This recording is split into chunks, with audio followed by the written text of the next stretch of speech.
지금 보시면은 이 차트가 월봉인데요.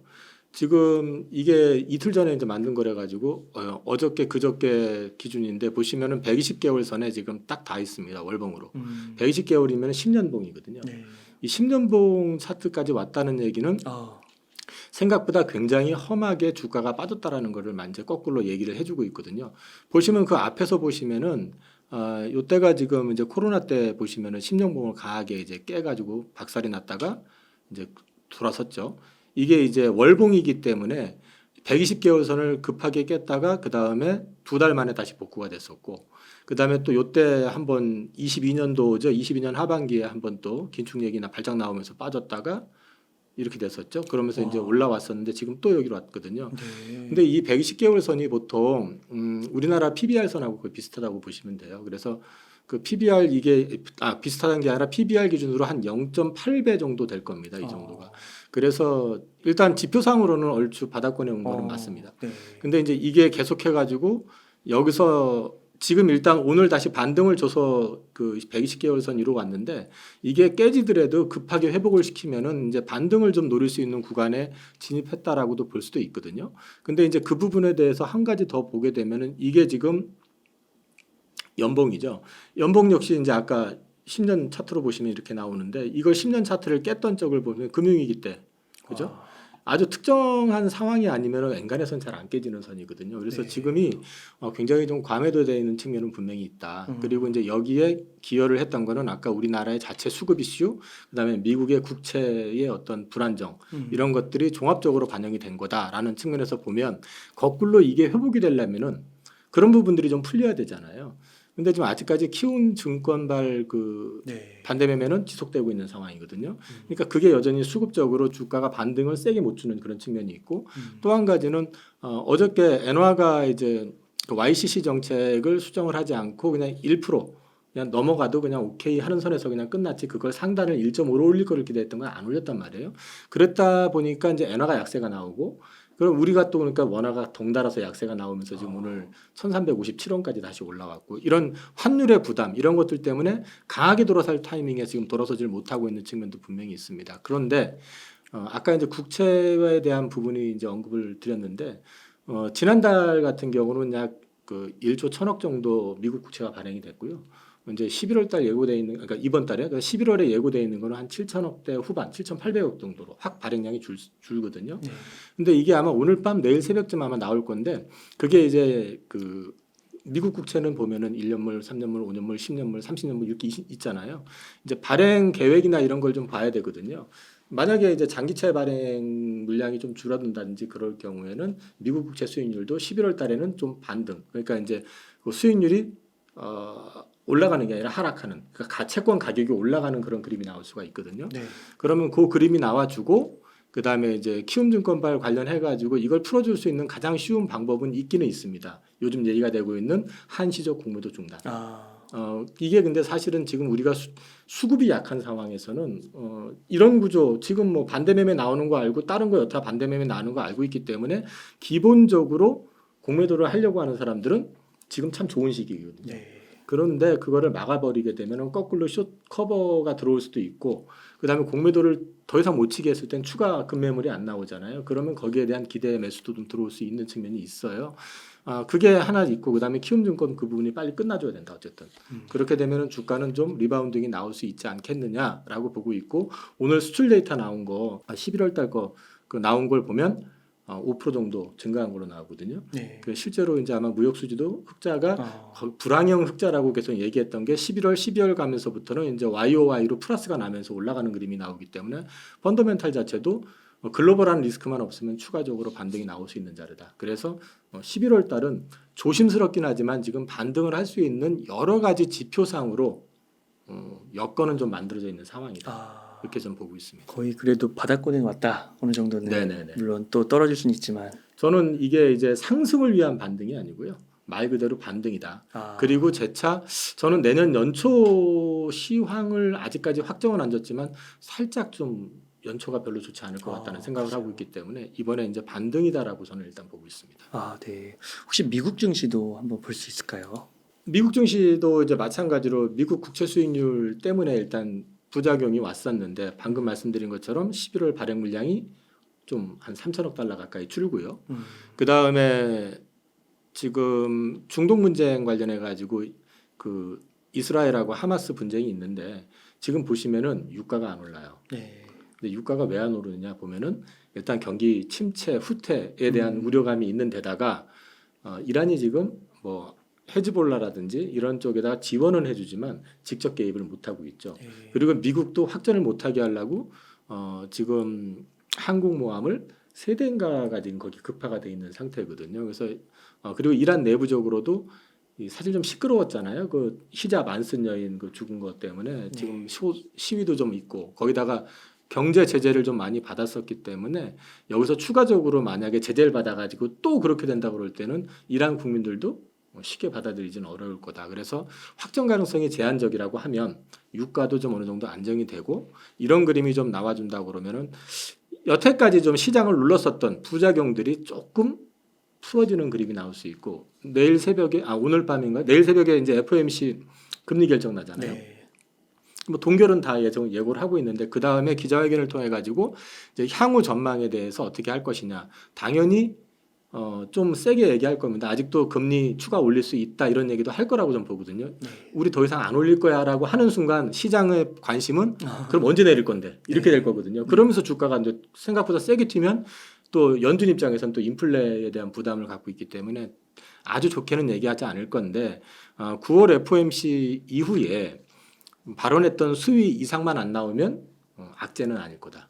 그래서 이제 그런 것들이 11월 달은 조금 반등을 줄 수 있는 그런 그림의 어떤 모습을 미국도 만들어낼 거라고 저는 보고 있고요. 미국도 지금 보면 한 12,000 정도 지금 나스닥 기준으로 네.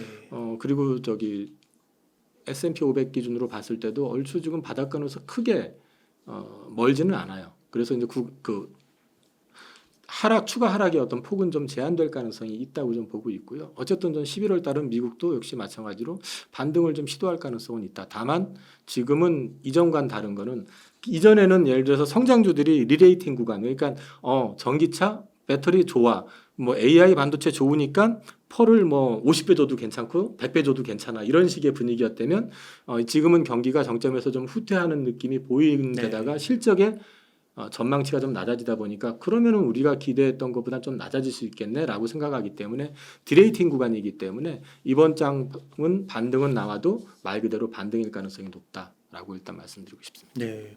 이번에 그 경제 성장률로 보면은 미국이 굉장히 좋게 나왔잖아요. 네. 근데 아무래도 이제 경기 침체는 피할 수가 없는 흐름이다. 이렇게 봐야 되는 걸까요?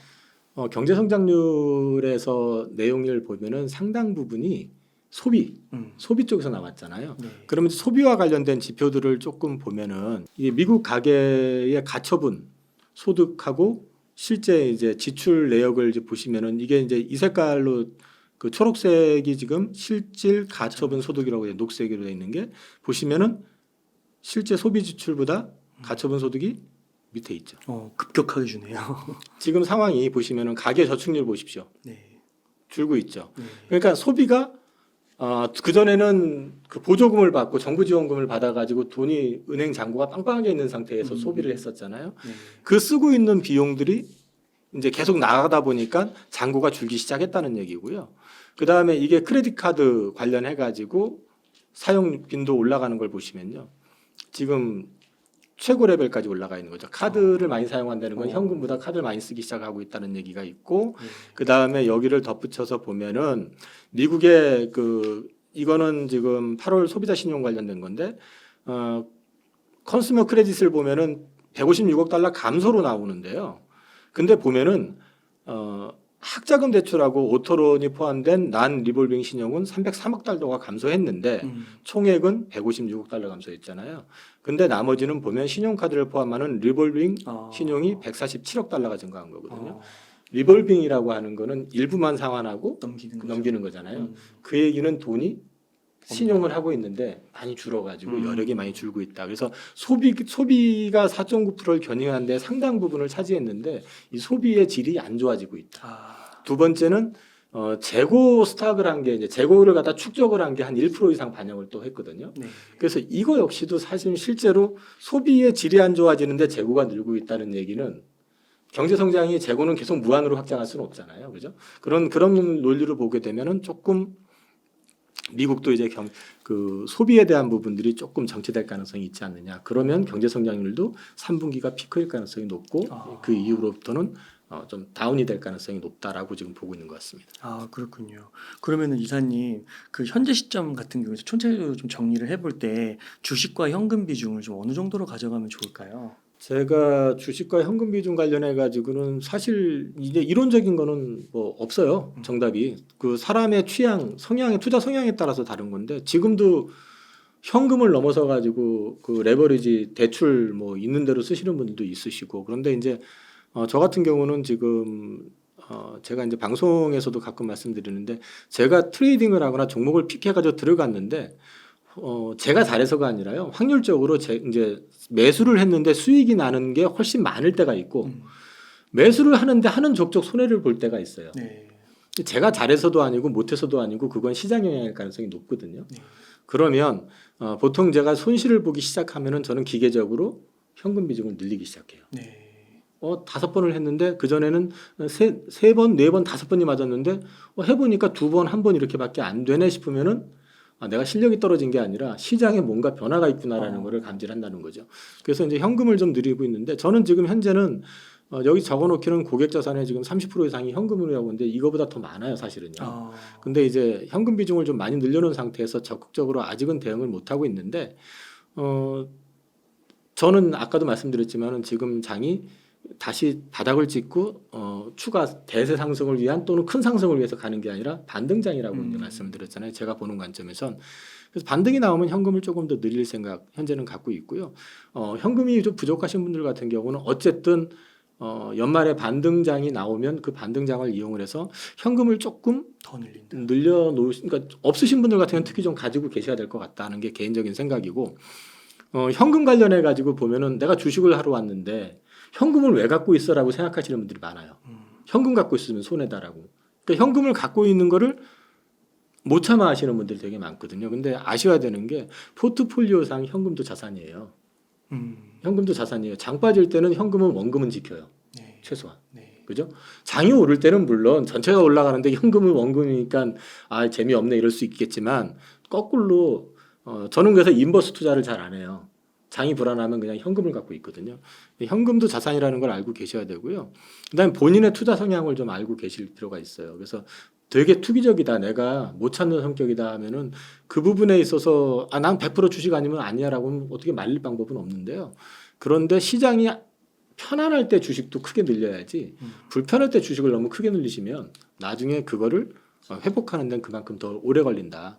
그래서 그거를 조금 알고 계실 필요는 있다. 그래서 지금 장에서는 저는 반등 나오면 현금 좀 늘리시는 게 좋겠다. 비중은 자기 성향에 맞춰서 하시라. 그러니까 나는 도저히 현금 갖고 있으면 잠을 못 잔다라고 하시는 분들 같으면은 그래도 조금 늘려놓으시는 현금을 갖고 계시는 게 좋을 것 같고 정말 보수적이신 분들 같은 경우는 이번에 저는 어차피 지금 반등하고 한 번 더 빠질 가능성이 있다고 보기 때문에 그 경우에는 현금을 좀 늘려놓고 기다려 보시는 것도 좋을 것 같다 말씀드리겠습니다. 그 한 번 더 빠지실 거라고 보시는 거의 이유는 뭐 경기 침체라든지 뭐 전쟁이나 뭐 금리나 이런 거시 변수들 봤을 때 아직 불확실한 게 너무 많다 이렇게 봐야 되는 거예요. 일단 이번 반등장이 시원하지는 않을 것 같다. 첫 번째. 이제 두 번째는 그 경기에 대한 부분이 가만히 보시면은 우리나라 시장을 떠나서 미국을 놓고 봐도요. 미국에서 테슬라 주가가 우리 연초 100달러에서 지금 300달러 이렇게 가다가 지금 200달러 깨졌죠. 맞아요. 그다음에 그래도 계속 좋을 거라고 생각했었던 게 뭐냐면 AI. 그죠? 엔비디아 깨졌죠. 되게 좋을 줄 알았는데 최근에 좀 빠지잖아요. 네. 그리고 중국 쪽으로 수출하기로 한 거 뭐 취소되고 그러면 지금 시장에서 우려하고 있는 거는 AI도 무한 확장만을 처음에는 생각을 했을 거 아니에요. 그런데 중국 막내 그다음에 엔비디아 쪽이 이렇게 막히게 된다 그러면 사실 그와 또 파생되는 뭐 장비 회사가 됐든 또 거의 연관되는 뭐 우리나라로 얘기하면 HBM도 될 수 있고 네. 이런 회사들도 엔비디아가 또 AMD가 생각보다 안 좋게 나온다. 포드 가이던스가 안 좋다 하면은 좋아질 리가 별로 없잖아요. 그러면 전체적으로 톤다운이 될 수밖에 없는 거잖아요. 네. 우리나라 지금 배터리도 보면은 전방 산업이 지금 전기차 뭐 판매량이 예년보다 성장률이 떨어지네 하니까 그거 좀 못하겠네 하면서 주가가 좀 빠지는 데다가 추가 악재도 있긴 하지만 어쨌든 그런 디레이팅 과정을 갖고 있는 상황이기 때문에 저는 지금부터는 좀 약간의 디레이팅 과정이 내년 상반기까지는 있지 않겠냐 그렇게 보고 있습니다. 국내 시장에서 많은 국민분들이 이제 관심 갖고 계신 2차 전지 섹터를 좀 여쭤보고 싶은데요.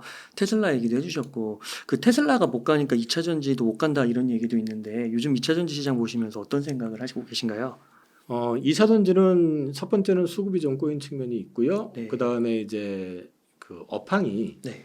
원래는 증권사 예상도 그렇고 전체적으로 보면 3분기가 실적 바닥 양극재 기준으로 그러면서 이제 4분기부터는 조금씩 방향 전환을 모색할 거다라고 생각을 했는데 네. 오늘 10월 데이터 수출 데이터가 나왔었거든요. 양극재가 네. 전년 동기 대비로도 마이너스 성장을 했고요. 지난 MOM으로 지난달 대비로도 이제 또 마이너스 성장을 했거든요.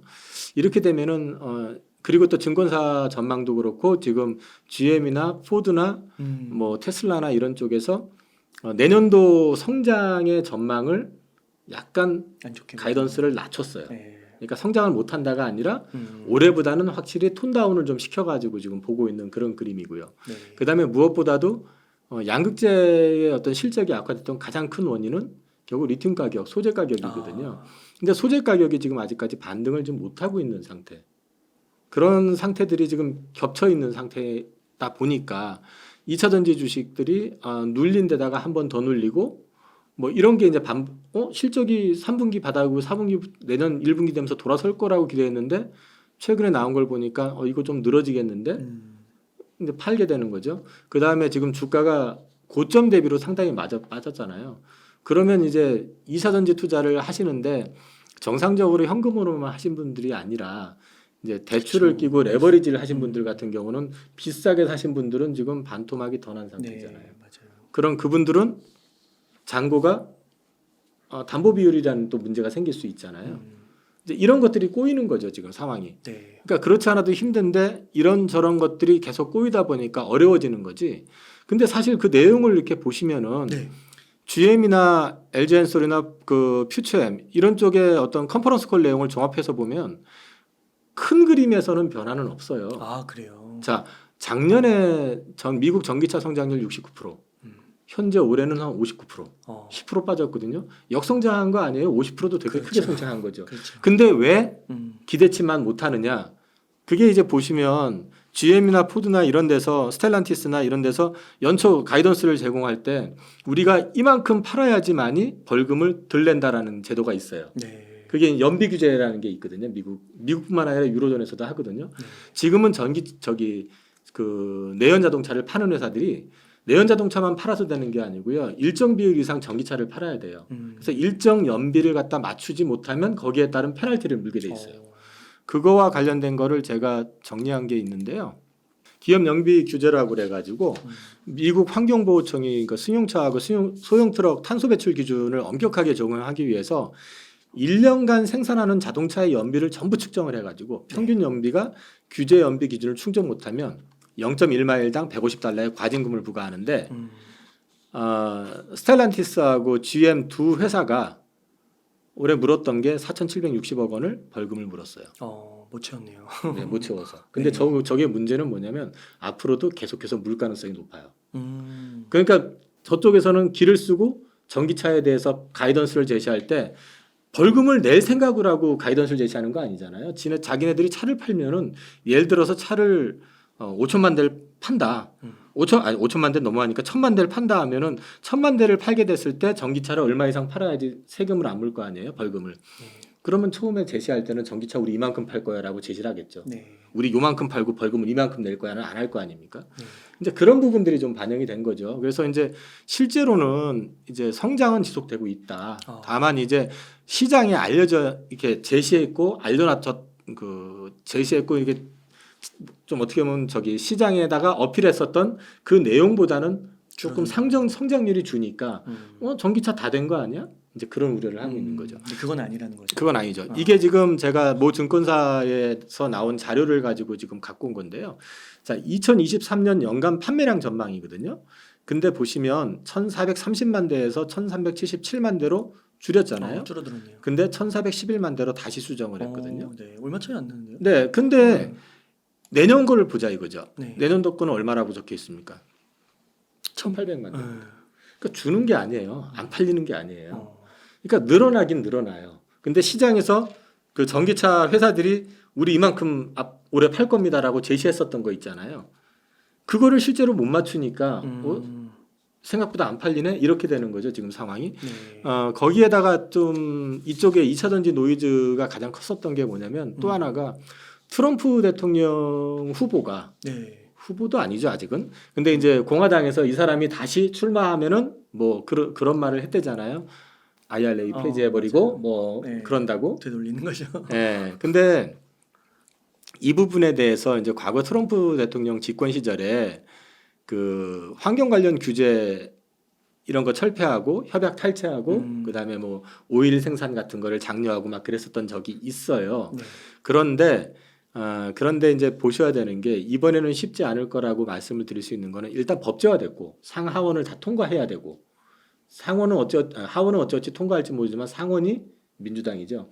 그다음에 또 한 가지는 뭐냐면 지금 그 우리나라 그 2차 전지 배터리 회사 공장들이 어디에 많이 있냐면요. 미국에 돌아. 미국에서도 인디애나, 테네시, 오하이오는 이게 다 공화당 지역구예요. 아, 그래요. 거기다가 경합 지역인 애리조나, 조지아까지 합치게 되면은 실제로 미국 내 배터리 셀 업체 이제 공장들이 들어가 있는 데가 민주당 지역구도 있긴 하지만 네. 공화당 쪽도 많아요. 그럼 물릴 수 없을 것 같은데요. 그리고 또 한 가지가 뭐가 있냐면은 저게 우리나라의 LG나 삼성이나 SK가 자기 돈 들여서 갔을 경우에는 당할 수가 있잖아요. 100% 자기 돈이면. 미국에서 죽게 이리 와 해놓고 나서 막상 갔더니 대통령 바뀌었다고 안 돼. 맞아요. 그럼 안 되지. 저거 다 5대 5잖아요. 5대 5면은 몇 조 원씩의 돈들이 난리 다 나네. GM, 포드, 스텔란티스도 다 돈이 들어간다는 얘기거든요. 그렇죠. 그러면 일단 대규모 자금이 들어갔죠. 거기다가 저기와 관련돼서 고용이 없을까요? 어마어마할 것 같은데요. 고용도 있잖아요. 네. 그러니까 지금 사실 트럼프가 얘기하고 있는 게 그런 식의 어떤 얘기는 말 그대로 표심을 구하기 위한 거지 이거를 뒤집기에는 생각처럼 그렇게 쉽지 않을 거다라는 거죠. 근데 저것도 실제로 주가에 충격을 준 건 사실이에요. 네. 이게 좀 잘못 알려졌거나 좀 과하게 알려진 측면이 있다라는 걸 좀 말씀을 드리고 싶고요. 그 전기차 관련해 가지고 그래서 저는 뭐 특별히 네. 안 좋아진다 이런 개념보다는 내년에도 전기차 쪽은 성장은 한다. 다만 이제 앞서 말씀드린 것처럼 컨퍼런스 콜이나 이런 것들을 톤다운을 했던 이유가 이번에 UAW라고 해서 그 전미 노동자 조합 협동 노조에서 그 3사들이 다 파업을 했잖아요. 네. 거기서 손실이 엄청나게 크게 났잖아요. 네. 그리고 포드 같은 경우는 그 F150이든가요, 그저 픽업 트럭 네. 그거 생산 너무 비싸게 해서 안 팔려가지고 지금 거기도 좀 파업의 자금난에 거긴 뭐 여러 가지가 좀 겹치고 했기 때문에 얘네들이 공장 증설 타이밍을 조금 시차를 늦췄어요. 네. 뭐 그래서 25년 초를 25년 말로 늦췄다든지. 근데 어쨌든 그거는 뭐 시차가 좀 늘어난 것뿐이니까 가야 할 길인 거. 예, 가야 할 길이라는 거죠. 그래서 이것 때문에 주가가 하락한다고 하는 거는 좀 아니다. 다만 지금 구간은 말씀드렸던 것처럼 실적이 악화가 됐고 그래서 바닥 찍고 돌아설 거라고 기대를 했는데 이게 생각보단 조금 더 늘어날 것 같아. 두 번째는 톤다운을 각 자동차 회사들이 다 하고 우리나라에서는 LG 엔솔에서도 해버리고 그 다음에 또 LG 엔솔에서 또 톤다운을 해버리니까 포스코 퓨처엠이 이 3사가 이렇게 어디랑 엮이냐면 GM하고 또 엮여요. 네. 그 GM이 우리 공장 조금 늦게 할 거고 그 다음 내년 생산 판매 목표를 낮출 거고 해버리니까 같이 엮여버린 거죠. 네. 그러니까 이런 것들이 한꺼번에 지금 반영된 데다가 앞서 말씀드린 수급이 꼬인 거. 지금 그 2차 전지 섹터 종목들이 키움에서 대출 불가 종목으로 이번에 잡힌 종목들의 대부분이 2차 전지 종목들이거든요. 네. 같이 엮인 거거든요, 지금. 이제 네. 그런 것들이 같이 반영이 된 거라고 보시면 될 것 같아요. 그렇군요. 그러면 앞으로는 이 Q는 그냥 계속 늘어난다고 보는 게 맞나요? Q는 늘어납니다. 네. 그리고 한 가지만 더 말씀드릴게요. 조금 희망적인 얘기. 지금 10월 달에 양극재 네. 수출 데이터를 보면 줄었어요. 음. YOY도 줄고 MOM으로도 줄고 했는데 네. 한 가지 희망적인 거는 양극재 업체들이 캐파가 크다 보니까 이 원재료 재고, 원자재 재고가 많았을 거 아니에요. 네. 그 에코프로 BM이나 이런 데들이 그 재고를 축적을 할 때 보면은 뭐 금방 사가지고 금방 생산하는 게 아니잖아요. 캐파가 크니까. 그러니까 비쌀 때 산 거잖아요. 양극재 쪽의 주 원료인 리튬 가격만 해도 지금 연초 대비해 가지고 지금 뭐 한 거의 한 60% 70% 빠졌을 건데 네. 그 연초에 산 것들 계속 소화가 되니까 이 소재 가격은 비싼데 이게 떨어지니까 이 양극재 가격은 기계적으로 배터리 업체에서 낮춰가지고 하니까 원가가 올라가 버리잖아요. 마진이 줄고. 맞아요. 그 배터리 업체들도 마찬가지인데 배터리 업체는 그 보조금을 받아가지고 엔솔이 이제 서프라이즈가 났던 거고. 근데 이제 지금은 시간이 많이 지났잖아요. 그러니까 작년에 샀던 거, 연초에 샀던 건 얼추 다 빠졌을 거 아닙니까, 그죠? 네. 그리고 지금 리튬 가격이 그 탄산 리튬 기준으로 지금 그 볼 수 있는 게 그거니까 중국 업체들이 보면은 생산 원가 수준이에요. 네. 지금 원가 수준. 그러니까 더 빠지진 않고 그것을 버티고 아. 있거든요. 이 얘기는 무슨 얘기냐면 이 재고가 음. 재고에서 발생하는 손실은 네. 줄고. 얼추 마무리가 됐다. 네, 마무리됐다. 네, 그러면 이제 판매가 되는 부분이 있으니까 이 재고 평가손이 확 줄어들었거나 마무리가 된 상황이라고 하면 이 마진율은 더 악화는 안 되겠죠. 아. 그러면 지금도 보면은 배터리 판가도 10월 달에도 빠진 걸로 나오는데 이게 유지만 돼주면 지금도 역시 마찬가지로 최악의 구간은 지나가고 있는 구간인데 만약에 내년에 생산도 좀 늘어나고 그러면서 이제 원자재 가격이 올라간다 그러면 이익이 늘어나는 거죠. 거꾸로 이제 재고 평가 이익이 발생이 될 수도 있잖아요. 네. 그리고 이제 좀 긴 얘기이긴 하지만 현재는 리튬 그 시장의 상당 부분이 중국 업체들이 지금 하고 있는 구조다 보니까 그 중국의 영향을 많이 받는데 궁극적으로 IRA나 그 CRMA 같은 경우는 중국에서 발생하는 소재를 완전히 분리시키려고 하는 거거든요. 원자재를. 그래서 지금 우리나라 뭐 포스코 홀딩스가 그 점토 리튬도 얘기하고 뭐 저기 아르헨티나 여모 리튬도 얘기나 호주 필바라 광산 얘기도 하고 막 그러는 것들이 자체 리튬을 지금 확보하려고 그러는 거거든요. 에코프로도 당연히 그러고 있고 그러면 이게 어느 일정 순간이 되게 되면은 완전 이제 분리가 돼 버리게 된다 그러면 지금 사실 지금의 고통이 생각보다는 조금 되게 완화가 될 가능성도 있다는 거죠. 왜냐하면 중국 걸 안 쓰고 이쪽에 있는 이제 소위 말해서 프렌드 쇼어링 돼 있는 쪽 그쪽 걸 쓰게 된다 그러면 리튬 가격도 좀 오를 수 있고 그러면은 이쪽들이 다 전체적으로 좋아지는 그림도 나올 수 있다. 그래서 그건 조금 단기적인 건 아니고 긴 얘기긴 하지만 그래서 지금 바닥 구간 지나고 있는 구간 아니겠느냐 저는 그렇게 보고 있습니다. 최악은 지금 지나가고 있다. 네네 그렇게 보고 있습니다. 혹시 그 국내 양극재 5개사의 그 캐파 전망 같은 거 볼 수 있을까요? 양극재 캐파 기준으로 봤을 때 에코프로 BM이 지금 23년도에 18만 톤이거든요. 네. 근데 내년 가면은 이게 34만 톤 됩니다. 오. 그리고 27년 가면 71만 톤 됩니다. 그러면 지금 23년이잖아요. 네. 그럼 4년 동안에 4배가 늘어납니다. 그러네요. 그러면은 리튬 가격 반등 나오고 전체적으로 돌아서는 그림 나오면 당연히 이익은 늘어날 수밖에 없겠죠. 네. 그다음에 이제 LNF가 13만 톤인 게 27년 기준으로 44만 톤, 포스코 퓨처엠은 10만 톤인 게 27년 기준으로 53만 톤인데 네. 회사에서 밝힌 건 여기 지금 85만 톤이라고 돼 있는데 그게 아니고요. 회사에서 밝힌 건 저거 100만 톤까지 지금. 이제 그리고 그만큼 시장을 크게 보고 있거든요. 그리고 이제 LG화학이 27년까지 34만 톤, 코스모 신소재가 13만 톤. 근데 13만 톤이 아니라 저거 한 2배 이상은 늘어날 것 같아요. 지금 분위기상으로는. 그래서 전체적으로 양극재 쪽의 어떤 캐파를 계속 늘리고 있다는 얘기는 국내 업체들이 여전히 이 2차 전지 시장에 대해서 긍정적으로 보고 있다는 얘기고 여기에 없는데 제가 한 가지 말씀을 드리면 국내 20대 그룹 가운데서요. 이 2차 전지, 네. 그린 에너지 관련해 가지고 사업을 안 하는 그룹이 몇 개 있을 거라고 보세요? 제가 이렇게 살펴봤거든요. 네. 4개 빼곤 다 합니다. 아, 그래요? 그럼 국내 20대 그룹이 와. 어떤 식이든 다 하거든요. 와. 그냥 좀 심하게 말씀드리면 바보냐고요. 음. 거기에도 엄청난 석박사들이 있고 그렇죠. 이 산업에 대해서 환경에 대해서 왜 2차 전지 또는 그린 에너지를 하느냐 이 부분에 대한 준비를 왜 하는지에 대해서는 어느 정도 답이 좀 나와 있는 거잖아요.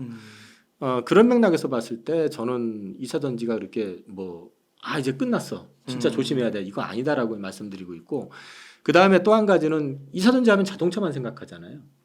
근데 우리나라뿐만 아니라 전 세계적으로 지금 교통수단으로 좀 눈앞에 다가와 있는 게 하나 있습니다. 그게 뭐냐면 UAM이죠. 그 도심 항공. 이건 일단은 공항에서 특정 네. 지역까지 뭐 이런 거잖아요. 네. 이거를 헬리콥터 띄워서 다니는 거 아니거든요. 음. 이것도 배터리. 2차전지. 그 다음에 지금 저기 북유럽 쪽에서 지금 그 연안만 돌고 있는 여객선 피오르드 그 다는 거 그거 배터리예요. 네. 근데 또 한 가지 나오고 있는 게 지중해는 갇힌 바다잖아요. 거기서도 마찬가지로 지금 25년부터인가 이건 LNF IR 자료에서 네. 방송에서 봤는데 거기도 25년부터 이제 배 쪽으로 배터리가 들어간다는 얘기죠.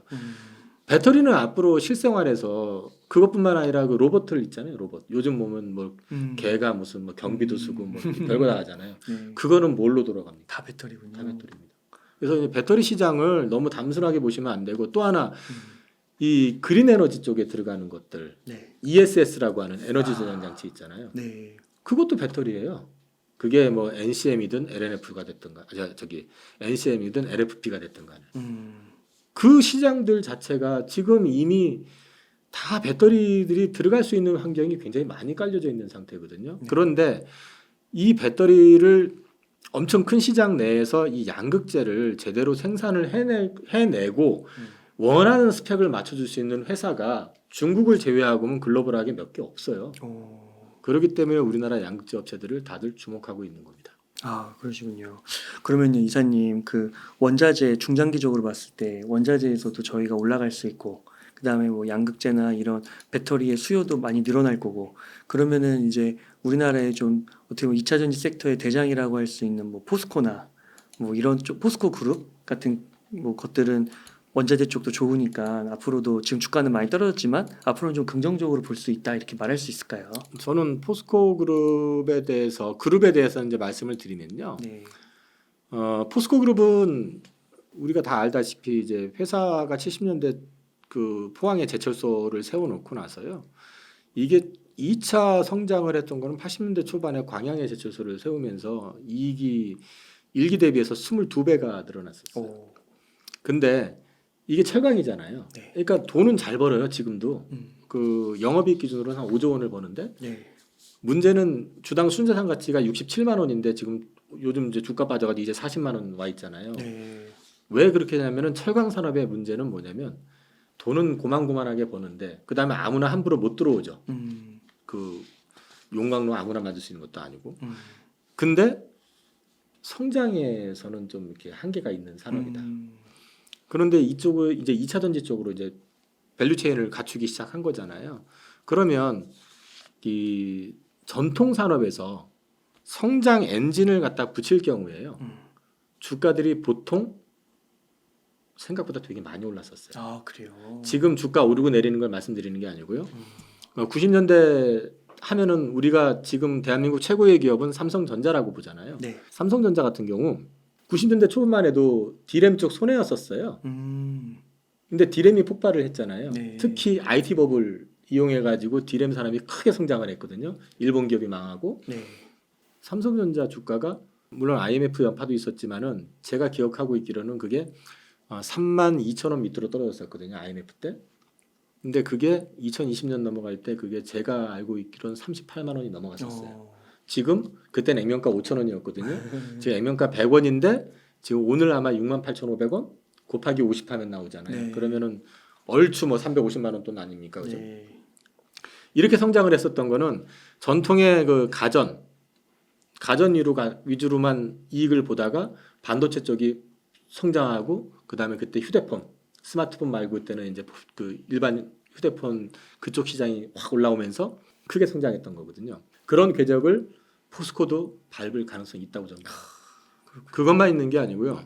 예전에 보면은 중국이라고 하는 큰 용이 WTO에 들어오고 그러면서 소위 말해서 교역이 성장하고 할 때 그때 뭐가 있었냐면은 중국 업체들 때문에 조선 쪽에 발주가 엄청나게 일어났었어요. 그게 2000년대 초반이거든요. 네. 그때 대한민국 조선주의 대표지 현대중공업 2만 원이 안 됐었거든요. 네. 그때 최고가 70만 원 찍었었습니다. 와. 자, 그다음에 아모레퍼시픽이라고 하는 회사 있잖아요. 네. 마찬가지로 국내에서 판매하는 거 위주로 내수 위주로만 살았던 회사인데 갑자기 중국 특수 중국인이 바르면 어떻게 된다 하면서 몇백만 원 갔었잖아요. 그거. 네. 액면가 지금도 뭐 주가가 많이 빠졌음에도 불구하고 그때는 5천 원일 때 2만 원 뭐 2만 원이 안 됐었던 주식인데 2000년대 초반만 해도 지금 뭐 어찌 됐던 간에 그렇게 폭등을 했었던 거 아닙니까?